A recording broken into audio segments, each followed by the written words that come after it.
You made it. You weren't sure you were going to make it, but here we are on a Friday afternoon, February 21st. How are you? It is Evan and Tiki. We got a jam-packed show.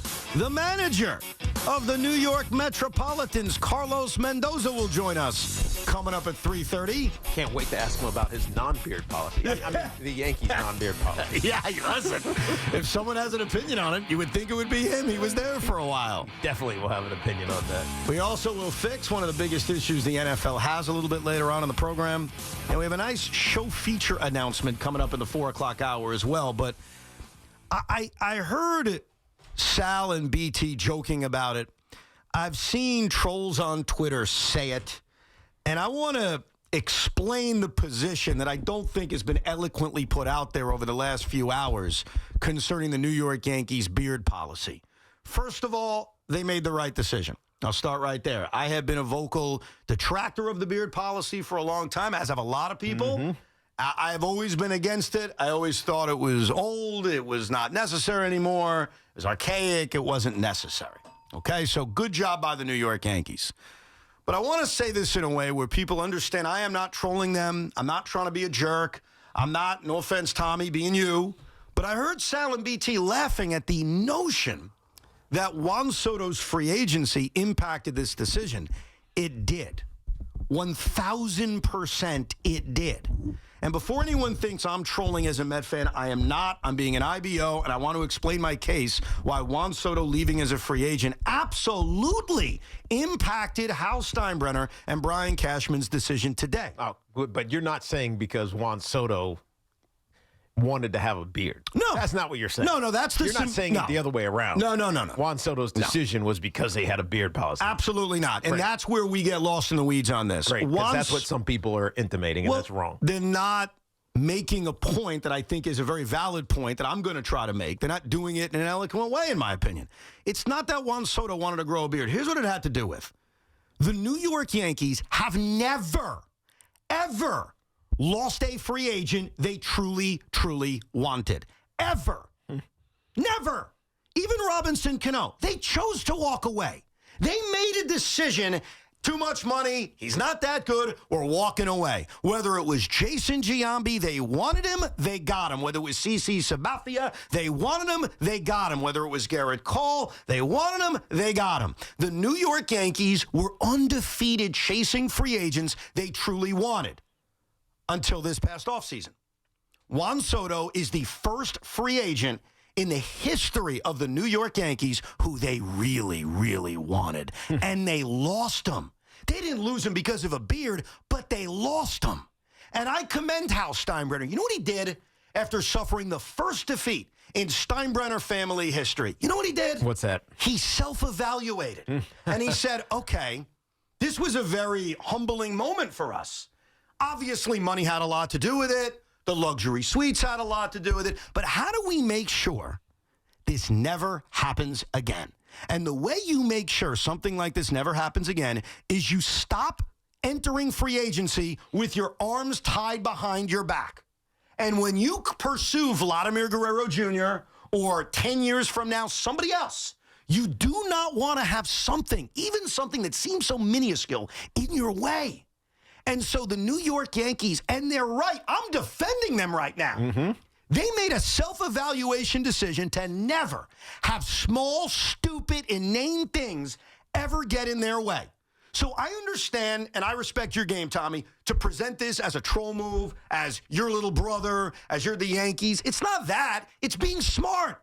Every time a girl said no when I asked them out, I'd look in the mirror and evaluate and say, why are they saying no? Is it something I can change? Is it something about my personality? Is it the way I look? Is it the way I comb my hair? And I think the New York Yankees, like mature adults, realized when we enter free agency, whether it's the big end of the pool in free agency or it's the tiny end of the pool, like Brian Cashman confirmed earlier today when he talked about a non-roster invitee saying, not sure I want to sign with you because of the beard policy. You eliminate any little thing that can stop you from competing with everybody else. And that is why, and I think I expressed this in a rather eloquent way, that is why, yes, Juan Soto leaving as a free agent absolutely 1,000% impacted the decision, the major decision that the Yankees made today. Sean, you've been a Yankee fan, deep Yankee fan for a long time. Who have the Yankees lost because of the beard policy? Is there a specific name that jumps out and says, okay, we would have gotten him if it had not been for the beard policy? I have no way of proving this, but there was speculation via trade Luis Castillo when he got traded to the Mariners a couple of years ago. Because he could have been traded to the Yankees. Right, and there was rumors that he would not have committed or gone there because he wasn't going to cut his hair. Even if he would have got traded, he wouldn't have cut his hair, and then you had zero chance of signing him after the trade. That makes sense. That's the only thing, but we never even had that, proved. That was just out there. Well, I want to make this clear. I didn't say they've ever lost anyone due to hair policy. I'm not even saying you are. Okay. So, Tom Coughlin used to be a little bit like this. Not with beard policy or keep your hair groomed, but when we traveled like we were going on a business trip. That meant you had to wear a suit. You watch these guys now. I mean, hell, what's his name from the Buffalo Bills? Mac Hollins. That dude showed up in a Bam Bam costume, or it was one of the Flintstones. I can't remember which one it was. And then for the championship game, he came he had a big head on. It's like, what the heck are you doing? That world was a generation ago. Because I've been retired now almost 20 years. That's a full a generation ago. This was common, right? What George Steinbrenner espoused, what he wanted his team to be like, to how he wanted them to look. Because every time someone sees you for the first time, that's their first impression. They're not going to get another chance to present yourself. And so you need to look like a professional, because I want this organization to be exemplary, and we're going to look and act and perform and play that way. So I completely get it. I never was one to scream and yell about the beard policy. I always used to hear it on WFAN when I was playing. Even now, the last decade plus that I've been here, people are screaming and yelling about this. But I think because I was a player in a system that was very similar, meaning look like a professional. Right. You are coming to do a job.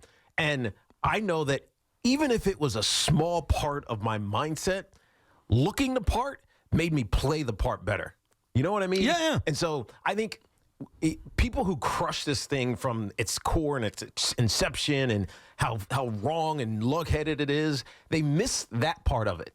They miss that when you look good, you feel good. When you feel good, you play good, right? They miss that side of it. And I think the Yankees have benefited for years because of a little click in mindset that just happened to be from how they had to look facial hair-wise.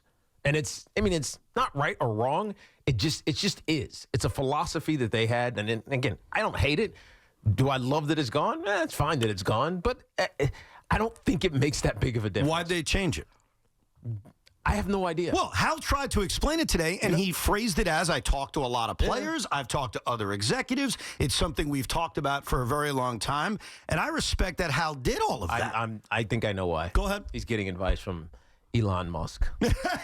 You think that's what it is? Yeah, less government. I think that... Less government, right? I think that, and this is going to be lost in translation, because I understand the way Yankee fans think. I understand the way Met fans think. We're very sensitive people. All of us are. But I think that when you are reflective over things that happen in your life or things that happen in your organization, that's when you make change. And so I am not telling you the Yankees ever lost a free agent because of hair policy. I have no evidence of that, nor am I suggesting it.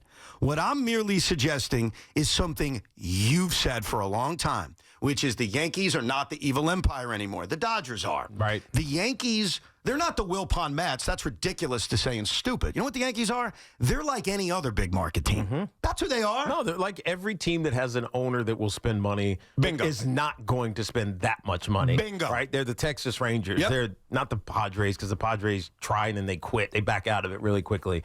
They half-ass it, the Padres. Right. But there's a lot of teams now. Not a lot, but there's more than a handful of teams that will actually spend money. Yes, and that's why the Yankees are just like any other big market team. You cannot allow yourself in free agency or even in the trade market to put something in place that, even if we all think is minor, hurts your ability to get a baseball player. Yeah, no, you're right, Evan, because back when this was instituted, they could not force, but they could implore free agents to come because they're going to pay you more. Who else offered CeCe Sabathia a lot of money? Exactly. The Yankees blew him away. And so I remember, and you know him personally, so you could say I'm talking out of school here, out of turn here, but CeCe Sabathia had a big, beautiful beard.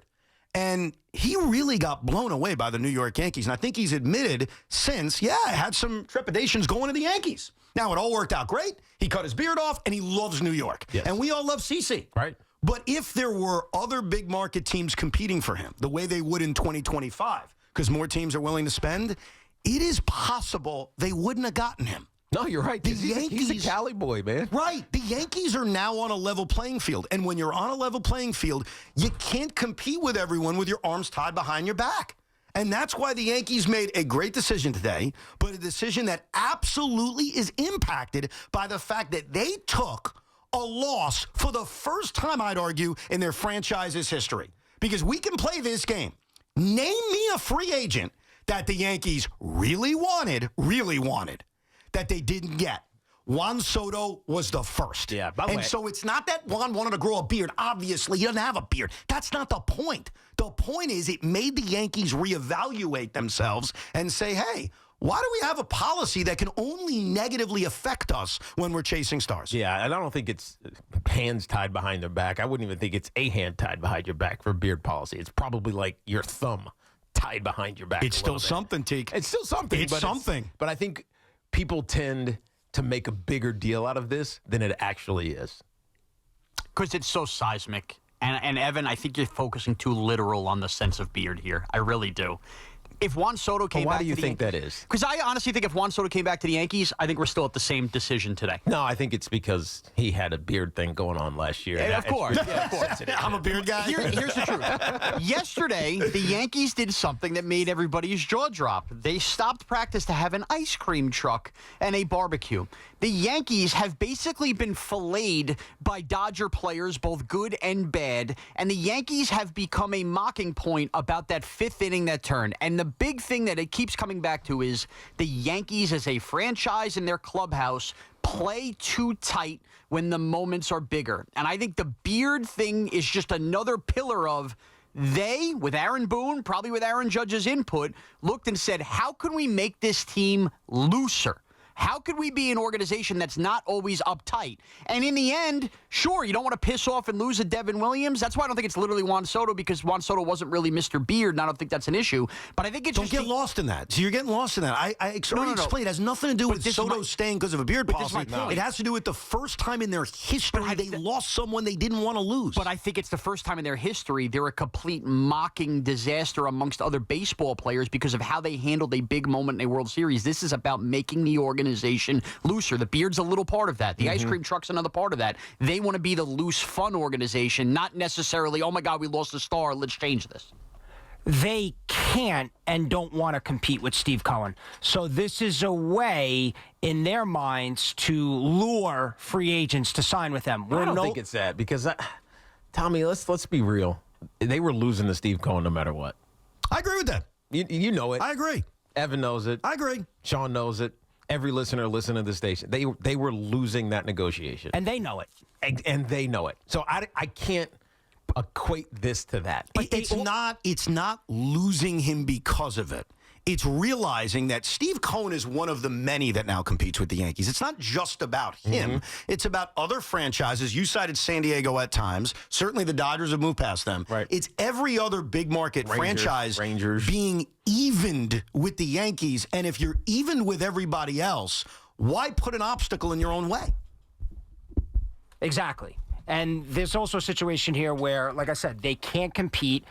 And this is a way to loosen things up. Also, everybody made a big deal about Juan Soto getting the suite and how other Yankee players, do they not get a suite? They're reevaluating the way they do business because there is another owner in this town that can outspend them. They can't outspend the Mets anymore. Right. So in a way to loosen things up, they got rid of the beard policy. There are no coincidences in life. Yeah, this is a direct result. You can't throw the suite thing in there. There's nobody's buying the Mets suites.